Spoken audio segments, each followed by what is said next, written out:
ঢাকার রাস্তায় বোরকা পরা এক নারীকে হেনস্থা করতেছে টুপি পাঞ্জাবি পরা এক যুবক।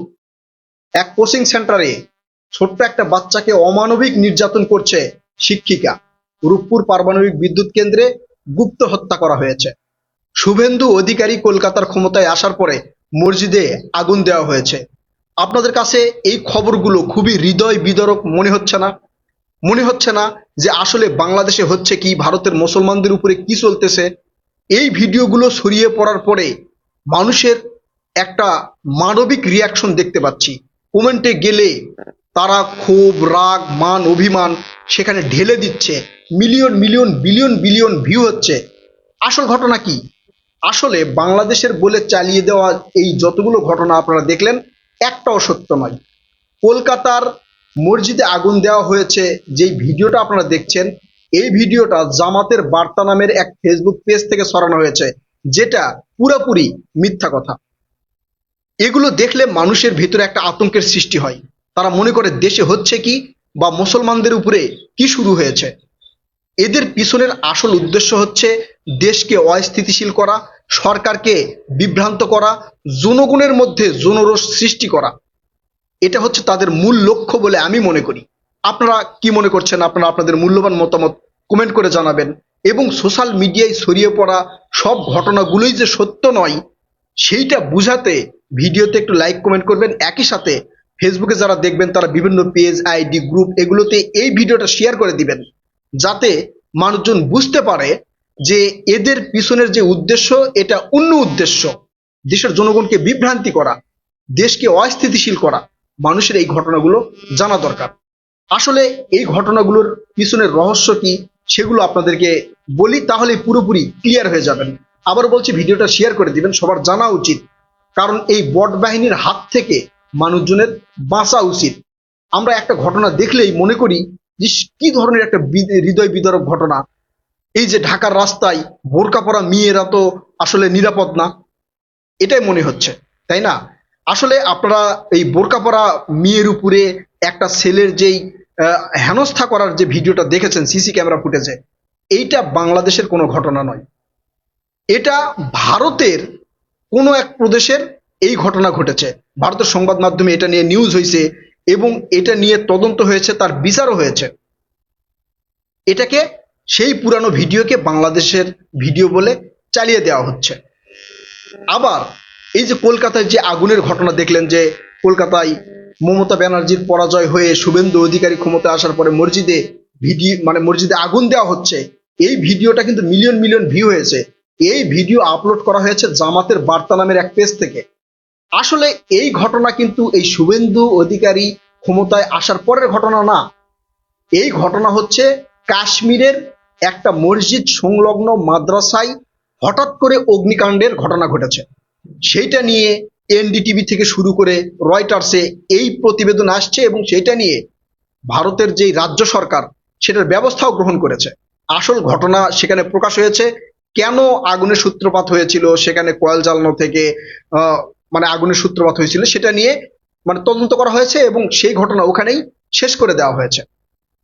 এরপরে এই যে রূপপুর পারমাণবিক বিদ্যুৎ কেন্দ্র, এই রূপপুর পারমাণবিক বিদ্যুৎ কেন্দ্র নিয়েও গুজব ছড়ানোর এতটা পাইতারা করেছে এই বট বাহিনী, যে এটা হচ্ছে জাতীয় একটা সম্পদ। সেই জাতীয় সম্পদে একজন রাশিয়ান নাগরিক কাজ করতেছে, সেই রাশিয়ান নাগরিককে গুপ্ত হত্যা করা হয়েছে। কি একটা হৃদয় বিদারক ঘটনা। তার মানে এই রূপপুর পারমাণবিক বিদ্যুৎ কেন্দ্র বাংলাদেশে সচল থাক, বাংলাদেশে এই রূপপুর পারমাণবিক বিদ্যুৎ কেন্দ্র থেকে উৎপাদিত বিদ্যুৎ ছড়িয়ে পড়ুক, জনসাধারণ শান্তিতে থাক, এইটা একদল চায় না। না চাওয়ার কারণে সেই রাশিয়ান নাগরিকের যে মৃত্যু, সেইটাকে গুপ্ত হত্যা বলে সোশ্যাল মিডিয়ায়, বিশেষ করে ফেসবুকে ছড়িয়ে দিয়েছে। আসল ঘটনা কি হয়েছে? আসল ঘটনা হচ্ছে রাশিয়ার যে নাগরিক, সেই নাগরিক জিমাগারে গিয়ে জিম করতেছিলেন। হঠাৎ করে তার বুকে ব্যথা উঠেছে। সেখানকার যারা কর্মরত ছিলেন তারা তাকে সেখান থেকে ধরে নিয়ে হাসপাতালে গেছে। হাসপাতালে ডাক্তার চেক আপ করে দেখেন তিনি মারা গেছে। আসলে এটা কোনো গুপ্ত হত্যা নয়। হাসপাতালের ডাক্তারেরা তার বডির ময়না তদন্ত করে দেখেছে যে তার শরীরে কোনো ধরনের কোনো কিছুরই দাগ নেই, কোনো ম্যারের দাগ নেই, বা তাকে মানে হত্যা করেছে, এই ধরনের কোনো আলামতই তার ভিতরে পায় নাই। তাহলে চিন্তা করেন এই ঘটনাগুলো কারা সামনে নিয়ে আসার চেষ্টা করতেছে। আবার আরেকটা আপনারা ঘটনা দেখেছেন যে একটা কোচিং সেন্টারে এক শিক্ষিকা ছোট্ট একটা বাচ্চার উপরে অমানবিক নির্যাতন করতেছে।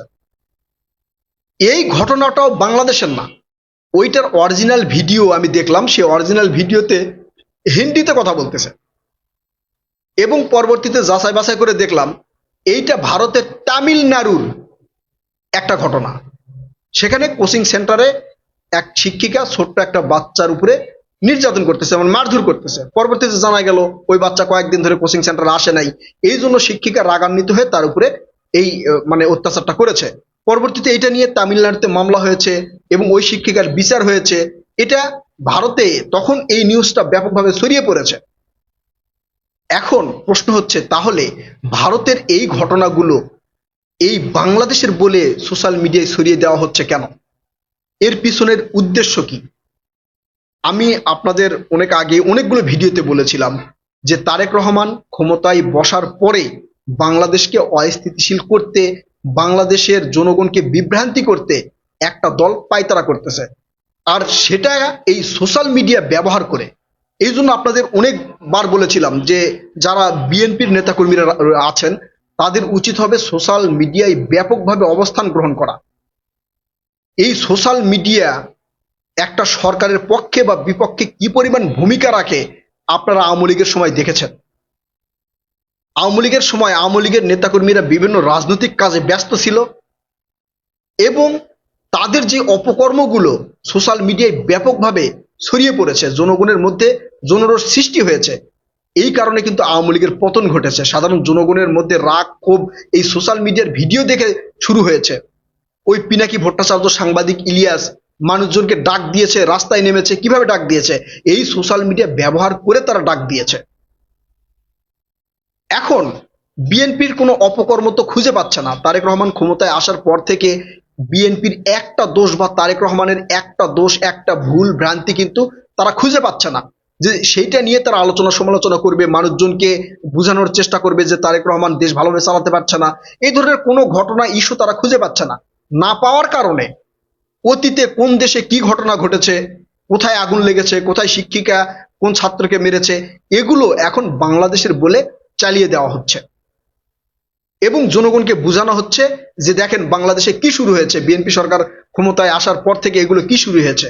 আসলে বাস্তবে এই ধরনের কোনো ঘটনা বাংলাদেশে ঘটেই নাই। এখন এগুলো যে ঘটে নাই, এই ভিডিওগুলো মিলিয়ন মিলিয়ন ভিউ হয়েছে, ওই লোকজনদেরকে আপনারা কিভাবে বুঝাবেন? ওই লোকজনদেরকে বুঝাতে হলে সোশ্যাল মিডিয়ায় আপনাদের ব্যাপক স্ট্যান্ড থাকতে হবে। এই যে আমি যেমন এই সত্য ঘটনাগুলো তুলে ধরলাম, এই ভিডিওগুলো ব্যাপকভাবে ছড়িয়ে দিতে হবে। যারা এই এই সকল মানে ঘটনাগুলো নিয়ে তদন্ত করে, যেমন ফ্যাক্ট চেক আছে, রুমার স্ক্যানার আছে, বিভিন্ন মিডিয়া মানে পত্র পত্রিকা আছে, সরকারি লাইসেন্স প্রাপ্ত পত্র পত্রিকা বা অনলাইন পোর্টাল আছে, সেগুলোতে যখন এই ধরনের সত্য ঘটনা উঠে আসবে এগুলোকে ব্যাপকভাবে শেয়ার করে দিতে হবে। সাধারণ জনগণকে দেখাতে হবে যে যারা এই মিথ্যা গুজব ছড়িয়েছে তারা মিথ্যা ছড়িয়েছে। এটা সাধারণ জনগণকে বুঝাতে হবে। যদি এইটা বুঝাতে আমরা ব্যর্থ হই তাহলে এই বট বাহিনীরা কিন্তু সুযোগ নেবে, সুযোগ নিয়ে দেশকে অস্থিতিশীল করার চেষ্টা করবে। প্রিয় কলিজার ভাই বোনেরা, এই সোশ্যাল মিডিয়ায় গুজববাজ ছিল, গুজববাজ আছে, ভবিষ্যতে আর বৃদ্ধি পাবে। কিন্তু সেই সকল গুজবের প্রতিবাদ করতে আমাদের মতো এইভাবে সত্য কথাগুলো তুলে ধরতে হবে। আপনারা কি মনে করেন? আপনারা আপনাদের মূল্যবান মতামত কমেন্ট করে জানাবেন। কথা হবে নতুন কোনো ভিডিওতে। ততক্ষণ পর্যন্ত ভালো থাকবেন ইনশাআল্লাহ। আল্লাহ হাফেজ।